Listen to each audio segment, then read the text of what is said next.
हमारा नया टॉपिक आज क्या समझ चलेगा बताइए, आयु संबंधी प्रश्न।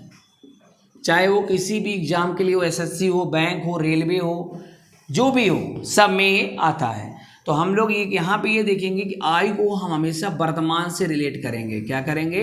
वर्तमान। अगर वर्तमान में कोई किसी की आयु यक्स है तो 5 वर्ष बाद बोलने वाला हमेशा जोड़ा जाएगा, 5 वर्ष पहले में हमेशा वर्तमान को घटाया जाता है। क्योंकि अगर आप एग्जाम्पल के तौर पे अगर आज 20 साल के आप हैं तो 5 वर्ष पहले आप कितने साल के रहे होंगे?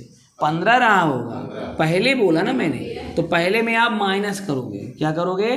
और बाद में बोलोगे तो कितना हो जाएगा? 25। तो कुल मिलाकर अगर हम वर्तमान की पता नहीं है तो हम उसको यदि एक्स मानते हैं तो 5 वर्ष पहले हो जाएगा वो एक्स माइनस 5, और इसी में 5 वर्ष बाद हो जाएगा एक्स प्लस 5। ये कॉन्सेप्ट हमेशा चलता है, पूरा कॉन्सेप्ट इसी में बसा हुआ है। बस आपको समझना बस होगा बेटा, ठीक है। एक चीज़ और आपको समझा दूं, ये बाद वाला कॉन्सेप्ट है और ये क्या है?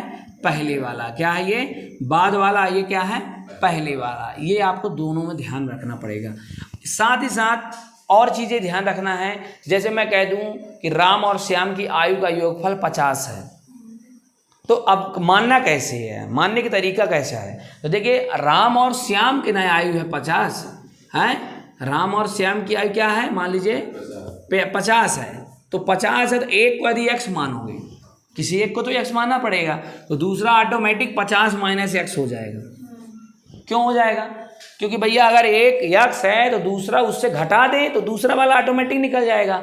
अरे यार, आपके पास 300 रुपये है, 300 में यदि मैं 280 एक व्यक्ति का है तो बाकी जो बचा वो उसका, तो कैसे करोगे? 300 माइनस 280 बराबर 20। तो कैसे गए? घटाना पड़ता है। इसलिए एक दूसरे को बाई ना मान लेना, एक को एक्स मानना और दूसरा उससे घटा देना। हमेशा ये कॉन्सेप्ट लागू होता है, ठीक है। हाँ, ये भी ध्यान रखिएगा। मतलब ये मैं केवल बेसिक कॉन्सेप्ट बता रहा हूँ जिससे आपको आयु वाले सवाल को प्रॉब्लम ना जाए, और हम लोग पूरी टाइप के क्वेश्चन इसी कॉन्सेप्ट से लागू कर सॉल्व करेंगे और बहुत बड़े बड़े क्वेश्चन सॉल्व कर लेंगे, ठीक है। चलिए तो आगे बढ़ते हैं। देखिए क्वेश्चन क्या है, एक बार फिर सुनिए। क्वेश्चन ये है कि दो व्यक्ति ए और बी जिसकी आयु में 3:5 का अनुपात है, 5 वर्ष बाद उसकी आयु में 7:11 का अनुपात होगा, तो बताइए, या हो जाता है तो बताइए ए की आयु क्या है। तो ये प्रश्न बहुत ही अच्छा इजी है। पहली बात तो हम वर्तमान को लेंगे। तो मान लीजिए वर्तमान ये है ना, वर्तमान हमारा, वर्तमान में इनकी आयु 3x और 5x है। ये पहला वाले क्या नाम है? ए और दूसरा बी। 5 वर्ष बाद यानी ए हो जाएंगे 3x प्लस 5 और दूसरा 5x प्लस 5। अब इन दोनों का आयु का अनुपात क्या क्या दिया है? एक का 7 और दूसरे का 11। इसका मतलब ये है कि अगर इनको अनुपात में रखते हैं तो 3x प्लस 5 और दूसरा 5x प्लस 5, इनका अनुपात 7:11। अब आपको पता अनुपात को बटे भी लिख सकते हैं। अब ये गुणा होगा इसके साथ और इसका इसके साथ। गुणा करिए, आराम से आ जाएगा। 11 तियां 33x, 11 पचे 55, 7 पना 35x, 7 पना 35।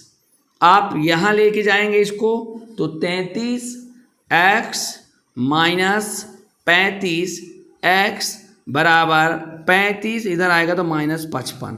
इनके बीच का डिफरेंस 2x, क्या आएगा बेटा?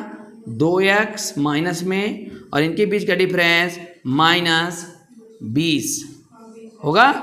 ये माइनस से ये माइनस कट गया। आप देख पा रहे होंगे x बराबर 20/2, यानी आप काटेंगे तो 10 आ जाएगा। क्या आ जाएगा?